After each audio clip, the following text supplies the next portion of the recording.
Hello, my name is Andrew. Welcome to my kitchen. In this video, you're going to see me cook 20 pounds of cabbage. This is part of an ongoing series on the channel where I cook a large amount of one ingredient over the course of a bunch of different recipes, most of which I've never made before, in an effort to better understand the things that I'm cooking with.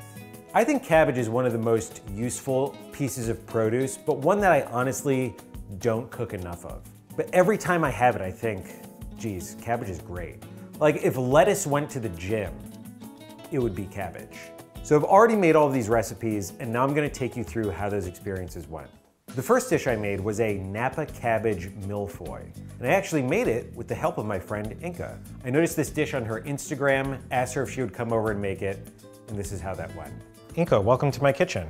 Thank you for having me. We just finished making this Napa pork mille-feuille, which I honestly just call a Napa pork flower-shaped hot pot. It's a flower hot pot. We started with the Napa cabbage where we peel the leaves off one by one, depending on how big your pot is going to be. I think today we made quite a bit. And once you peel those leaves off, make sure you rinse it super clean, and then we can start layering on these like thin strips of pork.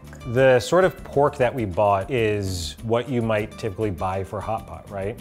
Yeah, so like thin slices. And I think for this one, because it's going to be simmering in the broth, you don't want it to be overly lean. I've made that mistake before where it's like when it's too lean, it kind of just becomes too dry. I think what you got was like a pork butt, which is a little more fatty, which works great in this dish. Is this a dish you grew up eating? The flavor is a dish that I grew up eating, like pork and Napa cabbage. I think for me, I grew up with something like lion's head meatballs. And this is more like when I was trying to think of like, oh, how can I kind of amp up the presentation a little bit? And I think Napa mille-feuille actually came from Japan. It's a very popular dish, but I wanted to cook it using like the flavors I'm familiar with, which in this case we use like the shacha. So that brings us to this sauce that we're going to essentially dress all this pork and cabbage with. Yes, so the sauce is the shacha sauce. Usually I get the non-spicy version, but I think you got the mala spicy version. I Googled a picture of it and I was like, here we go, I got the right thing. Still very good. I mean, shacha sauce is really, we call it barbecue sauce, but it's really like a very aromatic, very umami sauce that has a lot of seafood and shallots. And then there's also a bit of rice wine and a little bit of mirin, which is just sweet rice wine because I like it a little bit sweeter. So that's the sauce. You just mix it all together, adjusting as you see fit. So a lot of like taste testing. Yeah, and that's the sauce. Oh, you got to try my knife. What did you think? I did get to try your knife. It was very much like pulling a sword out of its sheath. It almost had that little like shing sound when I did it, but it was so much lighter than I thought it would be. I don't know, when I watched your video, I just felt like, oh, it's probably gonna be, you know, like a really heavy knife, you know, but I was like, wait, this is actually like fairly easy to maneuver. It's like less intimidating once it's in your hand. Yeah. I remember when you suggested this recipe, I saw the picture, I thought it looked amazing, immediately wanted to make it. But the thing that I couldn't figure out is which orientation the cabbage was in the rosette. Vertically? No, is it vertically? Vertical, horizontal, I think horizontally. We maintained the direction that the cabbage actually grows. Yeah. The other thing that was really interesting, you were saving the tops of those sections to form the center so that it almost sort of like forms, you know, that tight curl of the center of a rose. So we put the broth first. You don't want to fill it up all the way though, because Napa cabbage has so much moisture. And then that's it. You just put that all together and bring it to a boil, let it simmer. And it's ready in a surprisingly short amount of time. Considering how big this pot was, yes. The idea of hot pot broth, we love it because there's so much flavor in it from like the simmering, and now you have the sauces. I like just like saving this broth and like having like a noodle meal the next day because I could just drink this broth forever.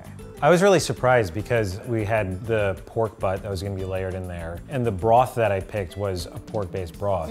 But the shacha sauce brought so much seafood umami flavor. And it was just like so intensely flavorful. It was great. Yeah. Cool. Okay, well, thanks for helping me out. This was super tasty. Cheers. I don't know how to end this. I had fun. I'm usually by myself and I just like frustratingly march towards the camera. Bye. The next dish I made was okonomiyaki, the Japanese cabbage pancake. I know that there are many varieties of okonomiyaki. They vary based on region where you find them in Japan. For making mine, I referenced a recipe from Tadashi Ono and Harris Salat from their book Japanese Soul Cooking, which is representative of the Osaka-style okonomiyaki.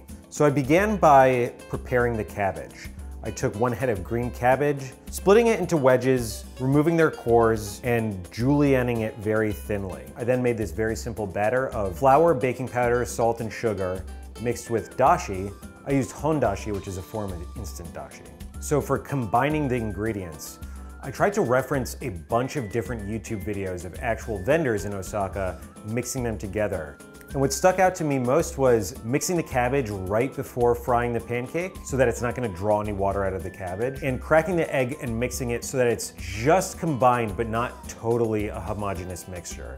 So I put my mixture into a hot cast iron skillet, allowed it to cook for a moment, and then I layered pork belly on top, which is something I saw across many Osaka-style okonomiyaki. When I could see that it was holding shape and browning on the bottom, I carefully flipped it, allowing it to cook on that other side, letting the pork fat render out of that pork belly, and then flipping it actually back and forth a couple of times so that the cabbage side could also soak in some of that pork fat and get crispier and crispier as I flipped it back and forth. And for topping, there was okonomiyaki sauce, this brown, savory, sweet condiment, Kewpie mayo, powdered nori, and bonito flakes. I had eaten okonomiyaki before, but this was my first time making it. The fat from the pork is perfect with cabbage. You have the crispy exterior of the cabbage, the tender inside. It's so delicious. The next dish I made was braised red cabbage, and specifically the one made by Wolfgang Puck. I actually saw it first on his TikTok, pretty good video. So the first step is to concoct the ingredients that the cabbage is going to braise in. You start by thinly slicing a red onion, softening that in a pot, then adding a bit of brown sugar to sort of caramelize with it. There's then a thinly sliced green apple, that goes into the pot, and everything is deglazed with red wine vinegar. Once that's reduced, you then add cinnamon stick, orange juice, red wine, ginger, let all of that combine come to a boil. So I then split the cabbage. Also, the cross section of a cabbage is pretty spectacular. It's this whole like universe inside. Cut it into sections and then julienne it, and then in goes the cabbage. And it looks like a tremendous amount of cabbage, but it's really going to wilt down and reduce over time.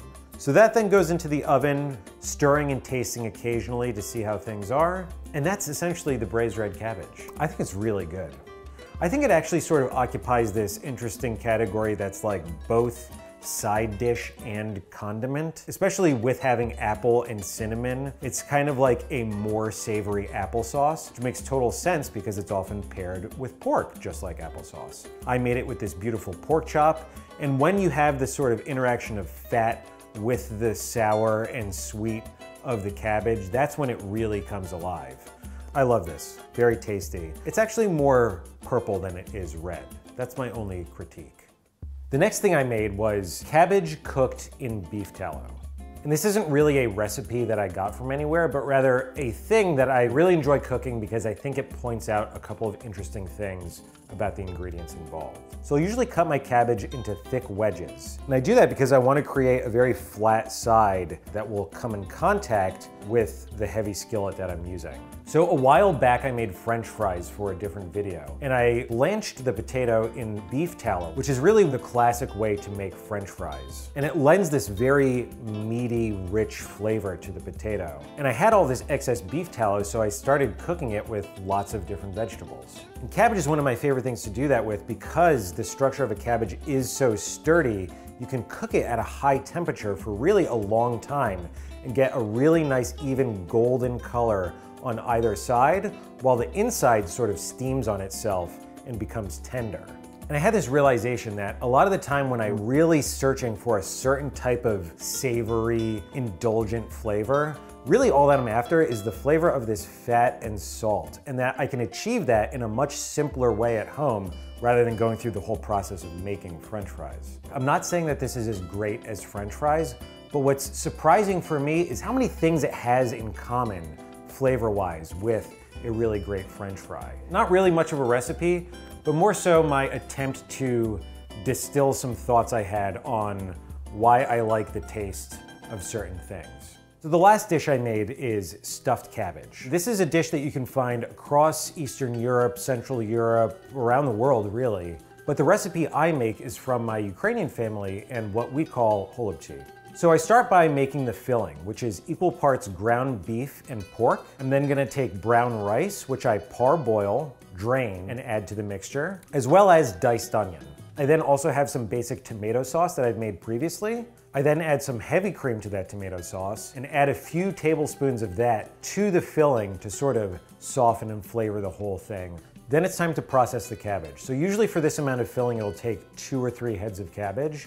And I begin by blanching the whole head in salted boiling water, and then carefully removing the outermost layers and setting those aside for a special purpose later. I'll also remove the core to make it easier to separate those layers, and I'll repeatedly blanch it to make separating the lower layers of the cabbage easier. Once I have a nice collection of leaves, I'll take each one and remove the most fibrous center of each leaf, and then I'll make the roll. This is definitely where the limitations of my skill become apparent. You know, I'm still an apprentice to this dish and haven't quite reached the level of mastery as others in my family have. Now it's time to arrange the cabbage in my cooking vessel.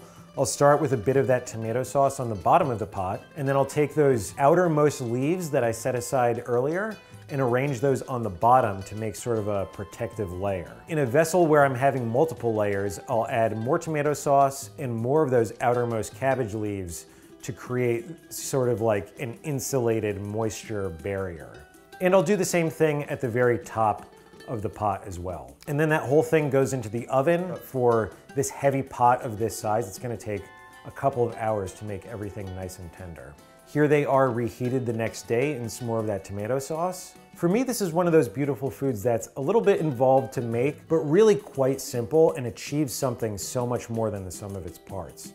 The cabbage really keeps the moisture of the filling inside, perfectly tender all the way through, and it's just so delicious. And by the way, this is only one simple version of this recipe. It can really be made in a number of different ways with different grains. It can be made vegetarian in other braising liquids besides tomato sauce.